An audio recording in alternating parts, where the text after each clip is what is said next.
يا واسقو بكا كينا دماسوا يا أمة غاري أنا كيا دماس بككم لكنا رب النهاكاسو فرع المعنى كان إنكم. السلام عليكم ورحمة الله وبركاته.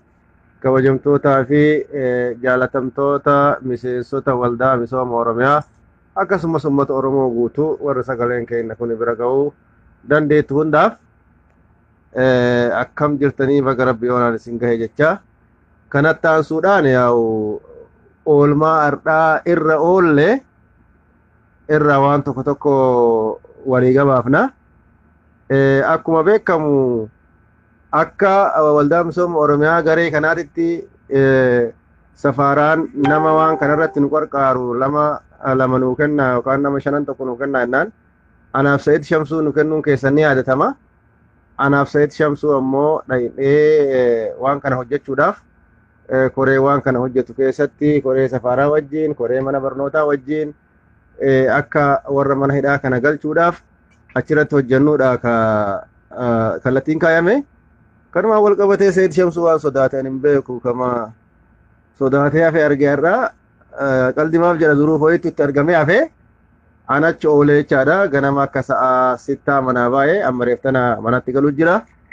Kana wal qabatee irraa oolmaa irraatiin wanni gaariin jalqabbiin gaariin mul'atee jira. Irraa tiimii afuritti qoodamnee safaraan akkuma jirutti dippiloomaatonni safaraa hundi safararraa yaa'anii nama tokko qofa safaraa keessatti dhiisanii tiimii afuritti bakka afurii wal qoodanii kompiitara lama nama chaappaa dhawu akkasitti walumaa galatti nama 27 haga 30titti achitti hojjetaa oolle arratti takriiban nama 500 dalaynee galle lisibaasee nama 500 dalaynee galle dubartii qofaa jechaa dubartii eegallee dubartii dura dubartii galchineet gara dhiiraachi dabarraa jechuudha. Arraa dubartiin naannoo san jirtu kumaaf wayi dubartii sanaaf ammoo nama 500 hojjennee irra kaafes boritti deebinee hojjennee ni xumurra. Balaliin jalqabaa guyyaa jimaataa eegalaa jecha rihilaan jalqabaa guyyaa jimaataa eegala. Akka Saa'udiitti xayyaaraa 8 ramadame.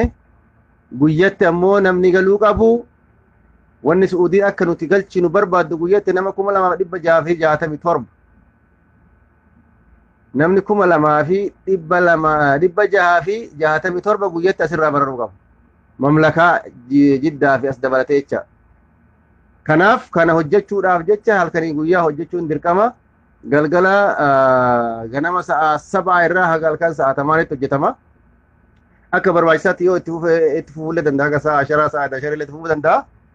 Garuu sa'a 7 haga sa'a 7titti kana wanni jiru wanni isin garaa isin nyaatu ammoo baay'ee garaa nama nyaata. Manguddoon teenya yoo haalli mijataa ta'e gaaf tokko warri manguddoo akka dhaqxanii bakka san laaltan ijumaan akka agartan seenamaaf gaaf tokko waa dubbattanimaaf akka seenaan dhaqxanii laaltan haala hin mijeessina. Nama osoo nu achi jirru balaa irra dhalee jira. Nama achi keessa maraatee jira. Ijoollee achi keessatti harkatti laaftee jira. Namni keenya akkaataa namni keenya itti jiru baay'ee nama jibbisiisa. Namni waan mana hidhaa san keessaa arge silaa waan alaa kana nuun dubbatu. Osoo dandeemee guyyaa baallama qabanii jaarrolee nama 2-3 Sheemuddiin fa'aa dabalanii Jaabir fa'aan Sheemuusaan fa'aan namoonni tokko osoo dhaqxanii laaltan ijuma keessaniin isin hayyamsiifne waan tokko dubbattanii jecha. Kanaaf kuni karaa waan fuulduratti ilaallu ta'a. Ammaaf garuu humna jiru hunda fayyadamnee nama 30 guyyarraa achi dalagamaa jira. Arra nama 500 dalayne inshallah dubartii ka dubartii sun boriin xumurama. Dubartiin ammoo jummaan rihlaa jalqabarraa jummaa dubartii eegala. Dubartii gaafa fedhe gara dhiiraa dabarraa. Dubartiin tunillee akkamitti galtii yoo jettan dubartii warri ilmaan qabuu fi warri dhukkubsatu awwala gala. Warri ilmaan qabuu fi warri dhukkubsatu awwala gala. Sunis akkasitti beekamuu qaba. Tartiibni amma safaraan itti hojjetaa jirtu kun baay'ee bareedaa fi baay'ee ka ifittooma qabu ka shakkii wayii keessa hin jirre wanni hojjetamu hundi isaa koreen hojjetama.